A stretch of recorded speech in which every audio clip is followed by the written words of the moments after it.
Olá, você que está conosco na nossa mentoria visurada, dando continuidade à nossa aula de introdução ao processo civil aplicado ao nosso direito administrativo. Eu quero estar fazendo com vocês a linha do tempo das ações originárias, aquelas ações que nascem em um tribunal, como é o caso do nosso mandado de segurança e do nosso habeas data contra governador de estado ou secretário estadual, contra ministro de estado, comandante da Marinha, do Exército de Aeronáutica, que nascerá no STJ, e contra presidente da República, PGR, mesas do Senado, da Câmara, ministro do TCU ou ministro do próprio STF, que já nasce no Supremo Tribunal Federal. Essas ações, elas têm um rito muito semelhante, elas têm uma característica muito semelhante, e o que mais importa para vocês, efetivamente, é vocês compreenderem como se dá esse andamento lá em primeiro grau, justamente para compreenderem o agravo interno, que não cai na prova de vocês, justamente porque é necessário ter o regimento interno do tribunal para você fazer o agravo. Nós temos as disposições gerais no CPC, sim, mas é necessário que você tenha o regimento interno para as demais disposições. E, principalmente, para compreender a interposição do ROC, do Recurso Ordinário Constitucional. Então, recapitulando, nós temos que lembrar que aquela nossa ação de primeiro grau, que corre no juízo de primeiro grau, a ação ordinária, né, aquela ação falecida ordinária, antigamente nós chamávamos de ação ordinária, na época do meu avô era ação ordinária. A ordinária, coitadinha, faleceu, veio a óbito com a entrada do novo CPC, e aí aquela ação, né, de conhecimento que segue o rito do procedimento comum, ela tem lá a petição inicial, você apresenta a petição inicial, o juiz, ele pode mandar emendar a petição inicial se ela tiver um erro sanável, mas isso não vai acontecer na prova de vocês, né? O juiz vai mandar citá-los, daí desta citação, o réu, ele apresenta a contestação, ao mesmo tempo ele pode agravar de eventual decisão interlocutória que o juiz tenha proferido, o processo vai seguir, no curso do processo vão ter decisões interlocutórias que podem sofrer agravos de instrumento, até o momento em que o juiz profere uma sentença. O juiz proferindo essa sentença, ele coloca ponto final no processo em primeiro grau, coloca fim, e da sentença cabe apelação. E você vai marcar isso no artigo 1009 do CPC. Nós vamos ter aula de apelação, vou falar muito nisso, mas você já vai abrir o seu Código de Processo Civil aí no seu vade-mecum bisurado e vai pegar o 1009 e já vai marcar. Da sentença cabe apelação. E aí, seu recurso de apelação sobe para o tribunal de cima do juiz de primeiro grau. Aí nós temos que lembrar que nós temos a estrutura da justiça estadual e nós temos a estrutura da justiça federal. Porque se essa ação de conhecimento for uma ação contra a União, contra uma autarquia federal, por exemplo, ela vai correr na Justiça Federal. O tribunal acima do juiz de primeiro grau federal é um tribunal regional federal. Já se a tua ação de conhecimento corre num juiz estadual, o tribunal que está acima desse juiz estadual é o Tribunal de Justiça do Estado, TJ. Então ela vai subir para o tribunal de cima essa apelação. E esse tribunal, tanto o Tribunal Regional Federal quanto o Tribunal de Justiça, ele vai proferir um acórdão de apelação. Ele vai julgar esta apelação e vai produzir um acórdão. Se este acórdão de apelação afrontar uma lei federal, por exemplo, violar uma lei federal, vai caber um recurso especial para o STJ. Se este acórdão violar a Constituição Federal ou a interpretação dada a ela pelo Supremo Tribunal Federal, vai caber um recurso extraordinário para o STF.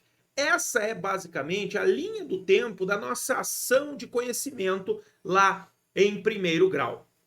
Do mesmo modo, de modo extremamente semelhante, funciona o nosso mandado de segurança e o nosso habeas data em primeiro grau. Do mesmo modo, contra uma autoridade comum, o mandado de segurança e o habeas data vão correr no juízo de primeiro grau. E vai seguir a mesma lógica recursal. Vai ter possibilidade de agravo de instrumento, igualzinho da ação de conhecimento. Vai ter a possibilidade de apelação, de recurso especial, recurso extraordinário, tudo isso lá no mandado de segurança e no habeas data julgado em primeiro grau. Agora, nas ações que já nascem no tribunal, que já estão dentro de um tribunal, nós vamos ter um aspecto um pouco diferente. E aí eu vou colocar agora no quadro para vocês como funciona. Nós temos que lembrar o seguinte, olha só. Ações originárias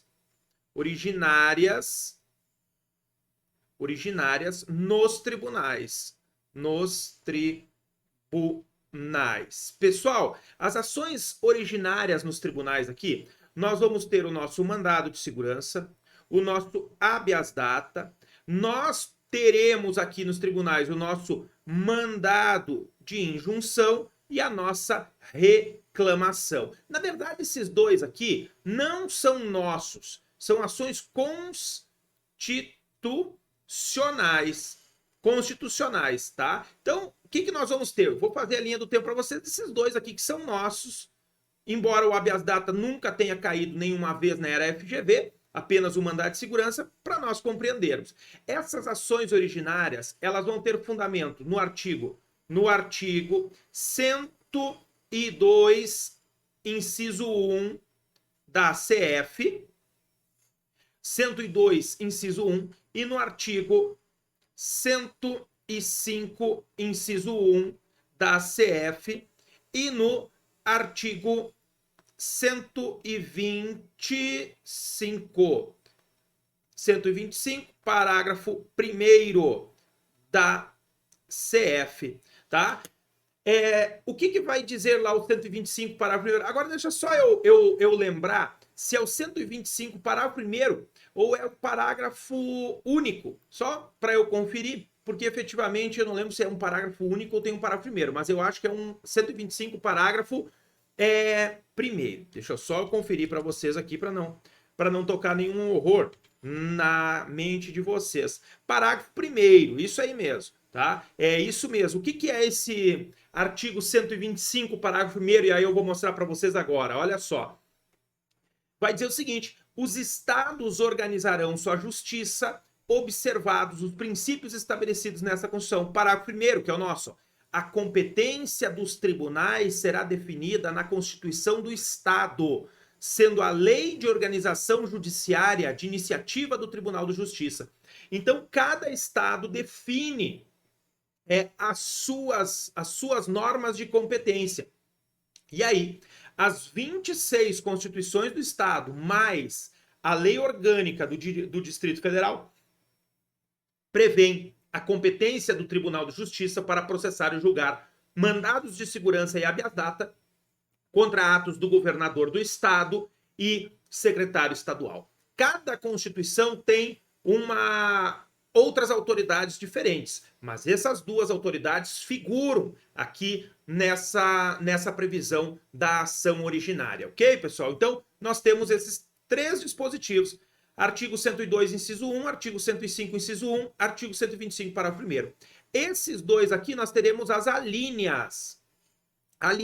E eu tenho que verificar qual é a linha correta para eu enquadrar, beleza? Vamos dar uma olhadinha nas alíneas do artigo 102 e depois do 105 para você estar verificando aí, gente. Olha só, 102 está na tela.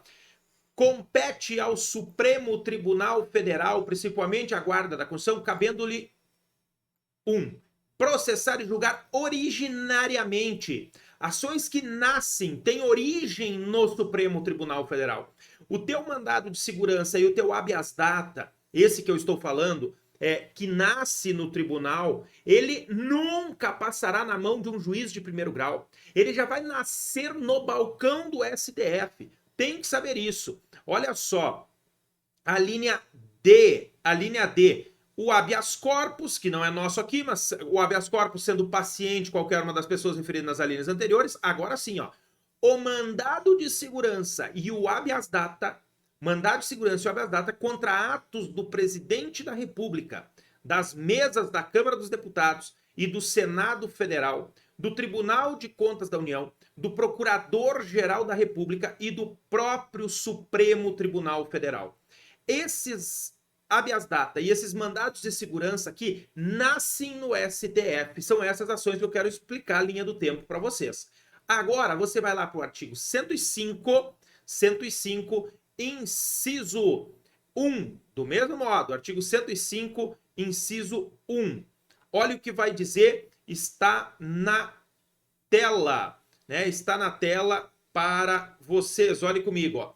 Compete ao Superior Tribunal de Justiça, inciso 1, processar e julgar originariamente, a linha B, os mandados de segurança e os habeas data contra ato de ministro de Estado, dos comandantes da Marinha, do Exército e da Aeronáutica ou do próprio tribunal. Sendo a autoridade coatora uma dessas aqui, o teu mandado de segurança e o teu habeas data vão nascer no STJ. Ok, gente? Perfeito? Tá? Tem que lembrar isso, não pode de modo algum esquecer esses detalhezinhos. Vamos para o nosso quadro, olha só. Então, você já viu que esses nascem lá. Vamos colocar aqui, olha só, a tua petição inicial.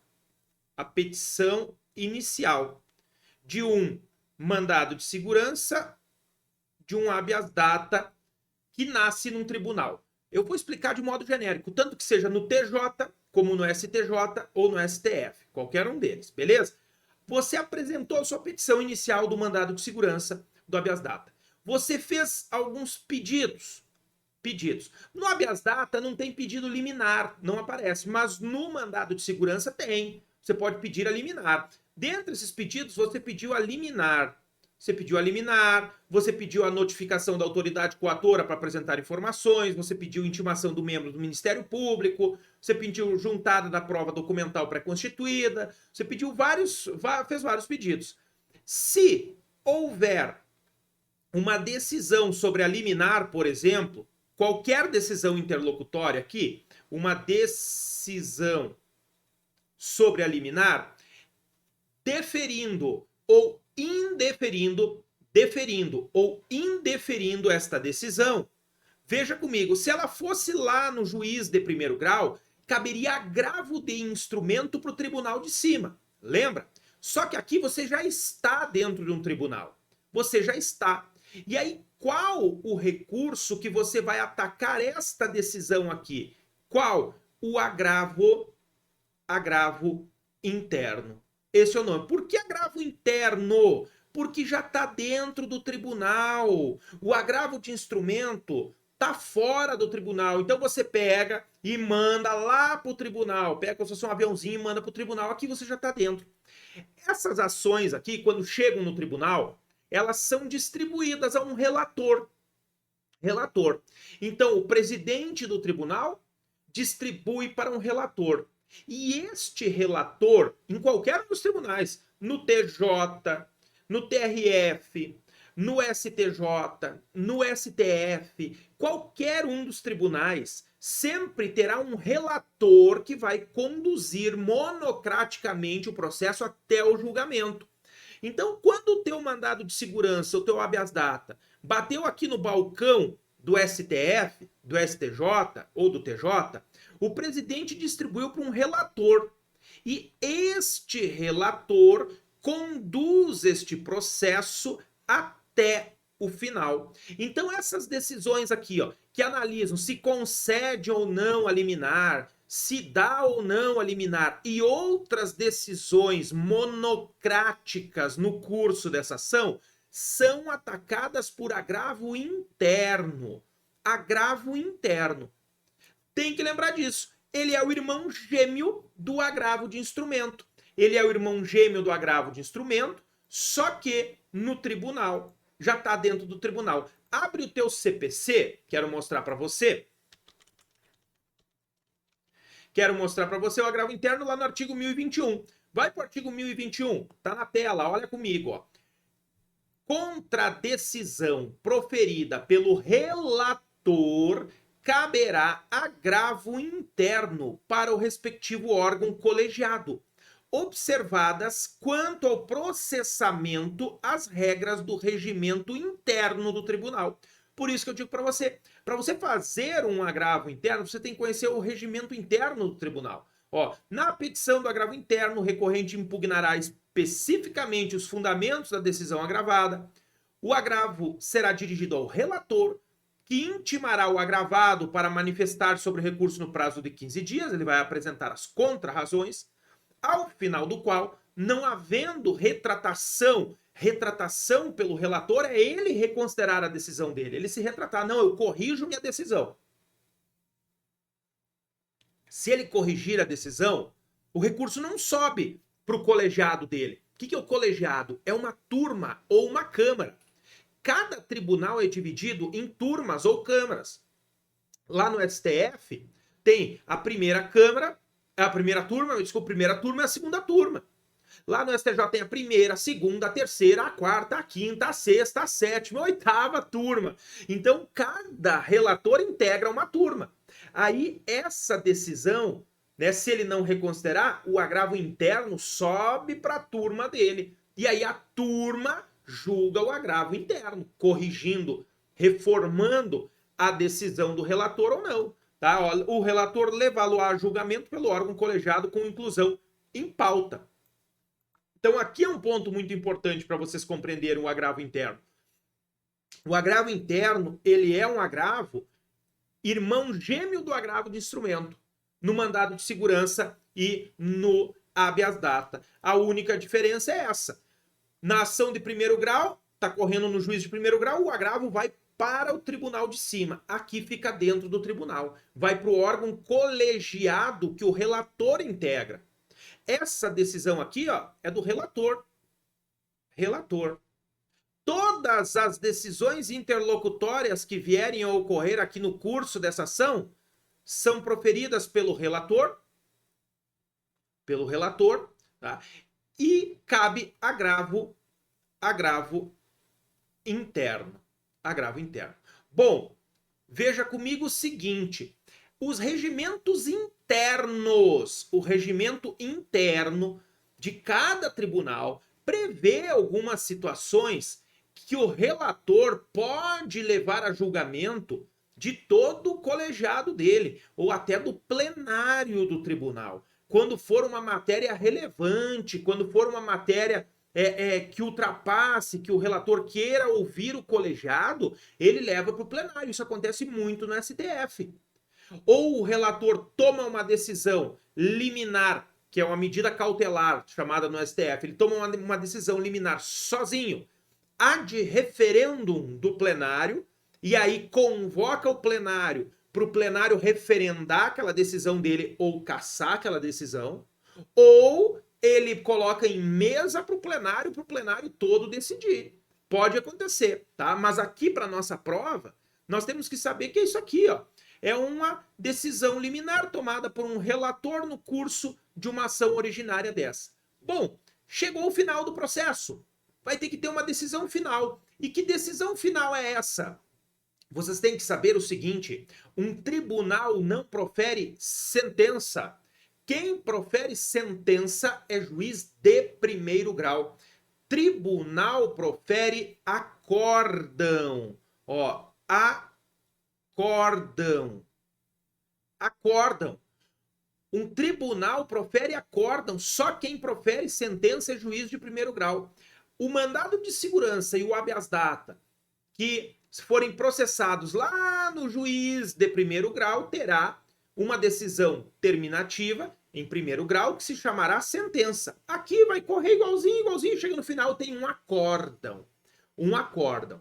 E aí, pessoal, você tem que estar muito atento. Olha só, porque podem ter dois tipos de acórdão. Este acórdão é um acórdão proferido em única instância. Proferido em única instância. Por que ele é proferido em única instância? Porque ele, olha aqui a linha, ó, olha aqui a linha do tempo, não subiu nenhum degrau. Tá aqui, bonitinho, proferido em única instância. Nasceu dentro do STF, foi proferido pelo STF. Nasceu dentro do STJ, foi proferido pelo STJ. Nasceu dentro do TJ, foi proferido pelo TJ, por isso de única instância. Se este acórdão denegar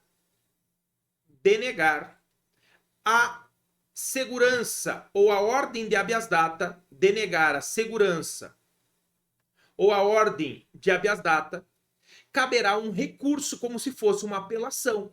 Lá na linha do tempo de primeiro grau, caberia uma apelação, porque o processo andou, teve sentença, da sentença cabe apelação, artigo 1009. Aqui nós não estamos diante de sentença. Então nós vamos ter o irmão gêmeo da apelação. Quem é o irmão gêmeo da apelação? O ROC, recurso ordinário constitucional, ou apenas recurso ordinário, como vocês queiram chamar. Então, o ROC, o recurso ordinário constitucional, é o acórdão que eu ataco.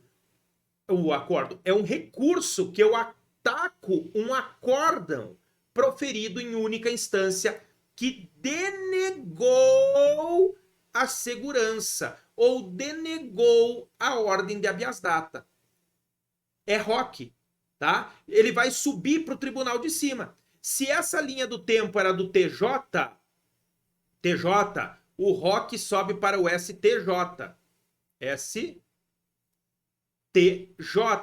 Se esta linha do tempo estava sendo processada no STJ, o ROC vai para o STF.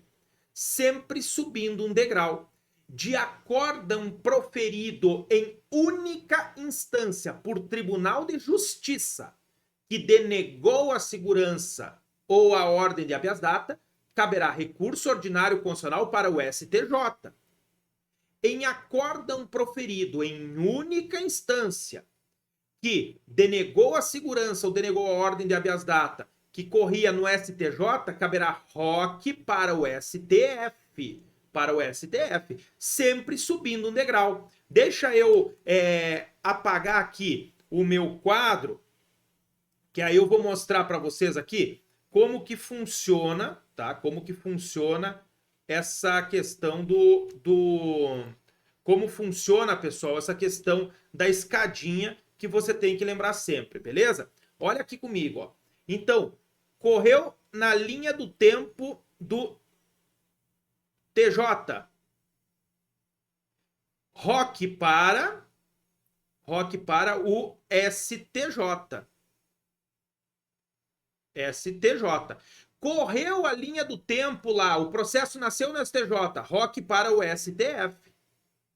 STF. Professor Felipe, e tem ROC contra um acórdão proferido em única instância pelo STF? Não tem. Daí não tem ROC, não tem. Só caberá ROC do acórdão proferido em única instância que denegou a segurança ou a ordem de habeas data aqui para o TJ e para o STJ. Ó. TJ e STJ cabe para o tribunal de cima. Acima do STF não tem ninguém. Não tem ninguém, então não tem para onde ir esse ROC. Por isso, ó, do TJ, ROC para o STJ. Do STJ, ROC para o STF. Do STF, ROC para alguém? Não, não tem. Não tem. Tem que lembrar disso aí, tá? Então a linha do tempo é basicamente essa. A diferença é que nós teremos uma decisão que vai colocar fim no processo que não é sentença. Ela é um acórdão porque é proferida por um tribunal. E vocês já sabem disso. De qualquer decisão judicial, cabe sempre embargos de declaração. Se for proferida com obscuridade, com contradição, com omissão, com erro material. Ok? Gente, eu quero que vocês peguem a Constituição de vocês. Vamos lá para o artigo 102, inciso 2. Não, 105, inciso 2 primeiro, para eu mostrar o ROC contra a decisão do TJ, tá? O 105, inciso 2. Pega aí para vocês verem. Olha só, tá na tela para vocês. Artigo 105, inciso 2. Compete ao STJ Julgar, aqui ó, julgar em recurso ordinário, em ROC, recurso ordinário. Olha aqui a linha B. Os mandados de segurança decididos em única instância pelos tribunais regionais federais ou pelos tribunais dos estados, do Distrito Federal e territórios, quando denegatória a decisão. Tem que guardar isso aqui, quando denegatória. E se conceder a decisão, vai caber recurso especial ou recurso extraordinário, se preencher os requisitos de cada recurso. Só isso. Gente, não precisa se assustar que isso aqui é uma aula de introdução. Nós teremos as aulas depois de cada um desses recursos. Aula de recurso ordinário, aula de recurso extraordinário, aula de recurso especial. Então fique tranquilo. Isso aqui é para você saber. Ó, quando for denegatória a decisão proferida em única instância por um TRF ou um TJ, sobe a escadinha via ROC para o STJ por força do 105, inciso 2. E quando nasceu no STJ, você sabe muito bem que o STJ é um tribunal superior. Os tribunais superiores são STF, STJ, TST, TSE, STM, e acho que não esqueci de nenhum, são esses aí, né? Os nossos tribunais superiores. Vai lá para o artigo 102, inciso 2. 102, inciso 2. Olha só, tá na tela para vocês. Compete ao Supremo Tribunal Federal julgar em recurso ordinário. Julgar em recurso ordinário. Vem aqui para a linha A. Olha aqui, o habeas corpus, o mandado de segurança, o habeas data e o mandado de injunção decididos em única instância pelos tribunais superiores, se denegatória a decisão. Então, um mandado de segurança, um habeas data, decidido em única instância pelo STJ, que é um tribunal superior, caberá ROC para o STF. Sobe um degrauzinho para o STF. Beleza, gente? Show! Pessoal, neste nosso bloco nós ficamos por aqui. Na sequência, eu quero estar trabalhando com vocês a questão de competência e endereçamento, bem como qualificação. Quero mostrar como faz, né, uma peça de modo genérico, para quem eu endereço cada peça, como eu faço a minha qualificação e como eu estruturo a minha peça. Como eu estruturo, né, os meus fatos, como eu estruturo as minhas teses de direito, como eu faço os meus pedidos. Não saia daí, eu aguardo todos vocês na sequência.